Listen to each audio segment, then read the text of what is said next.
Okay, so today we're going to talk about race and ethnicity. Those two things are not exactly the same. And of course, we'll be going over exactly what the difference between race and ethnicity is. Let's start with race. Race is based on a person's physical characteristics. You can usually, if you're able to categorize someone by race, you're going to be able to do that just by looking at them, because it's based on things like the color of your skin, the nature of your facial features, what your hair is like. Is it straight? Is it curly? And if you're talking about a person's race, it's going to be something that you're going to be able to see just based on those ascribed characteristics, those things that you're born with, that make up what you look like. So race is always based on physical characteristics. So here I've got an example of three people that we can make guesses about what their racial background are, based on the color of their skin, the texture of their hair, the ways that their eyes are shaped, the ways that their noses are shaped, etc. That's what makes up race. And so when we talk about white or black or Oriental, the old phrase for Asian American, what we're really talking about are racial differences, things that you can see by looking at a person. Defining an individual's race can be hard. For instance, I have here two men who are of what we would refer to as mixed racial backgrounds. Barack Obama, who's running for president at the time this is being recorded, and Tiger Woods, who is one of the greatest golfers ever.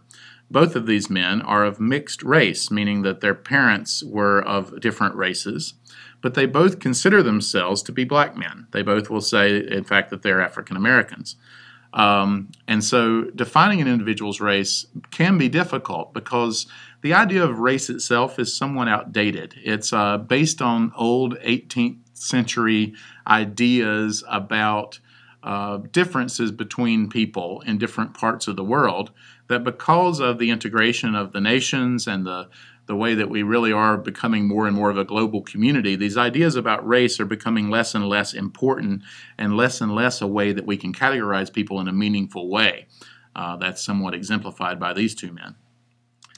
And so the problem with race is very often that it's difficult to actually tell what someone's racial background is just by looking at them, which is sort of the idea, the whole point of race, and that's why I say it is somewhat of an outdated concept. This woman, for instance, you may not even be able to tell that she is, in fact, working in Nepal, a small Asian country just north of India, where Mount Everest is. You couldn't tell that, really, unless I told you about it. You couldn't guess at all what her racial background was. She could be in South America, Central America, China, India, the Middle East, just about anywhere in the world, doing exactly what she's doing there, and with basically that same physical makeup that she has. Also, look at this gentleman. He's an actor. You may have seen him in the show Prison Break. Just by looking at him, can you tell what his race is? Most people say, well, he's just white, but in fact, his racial background is identical to Barack Obama's. His mother is white. His father was black.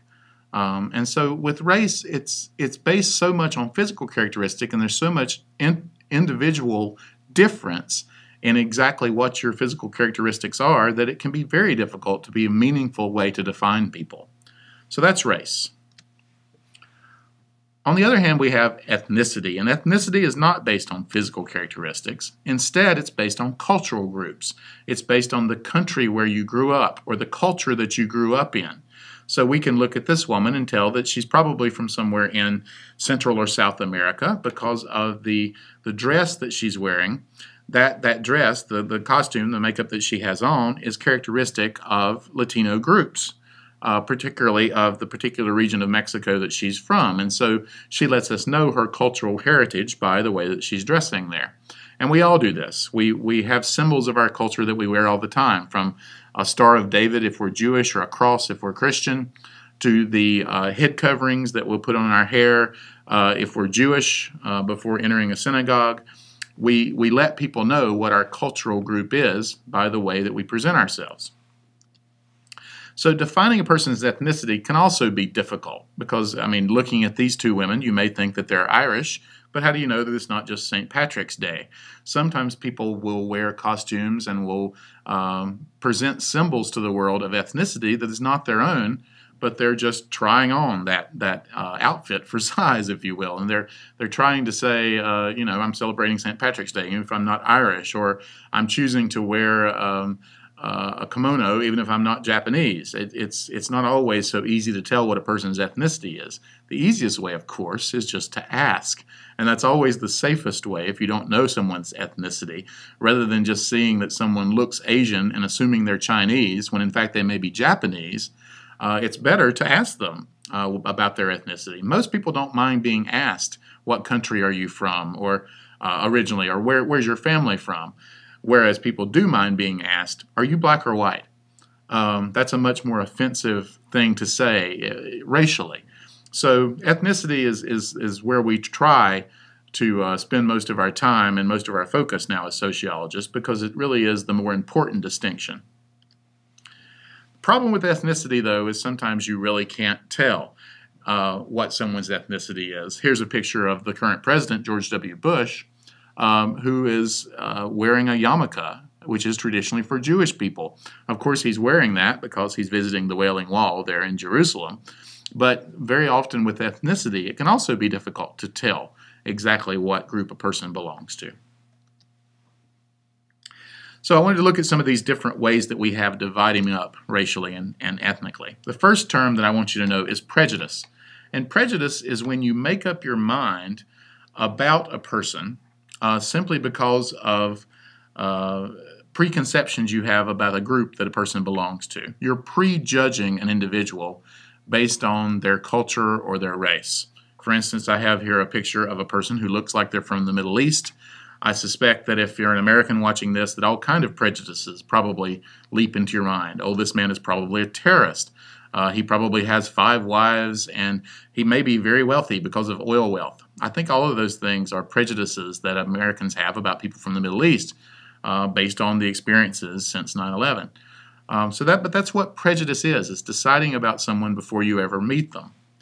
Stereotyping is a very similar concept. Stereotyping is when you have experiences with an individual, and based on those experiences, you apply all of the characteristics of that individual to others who look like them or who belong to the same group. So I suspect that you all have some stereotypes about the KKK. This is the Ku Klux Klan here that I'm showing a picture of. And your stereotypes probably are based on experiences you've had with people in the KKK or things you've heard about the KKK, that they're racist and that they believe in white supremacy and that sort of thing. And in fact, that stereotype in most cases with people who are in the KKK is true. But until you actually go and talk to someone, you aren't 100% sure of exactly what their views are. We do this all the time. We have a bad experience with, I mean, it happens with men and women as well. So if I'm a man and I have a woman who I have a bad relationship with, then I may decide that all women are going to act exactly the same way as that woman did. And so I get stereotypes about women that they're all untrustworthy and that they're going to lead to problems in a relationship if I get involved with another woman. So we stereotype all the time based on relationships we have with an individual. We then kind of decide that all other people who are women or who belong to the KKK or who are Latino or whatever group that we decide to have stereotypes about, we decide that all individuals who belong to that group are exactly the same way. That's what we mean.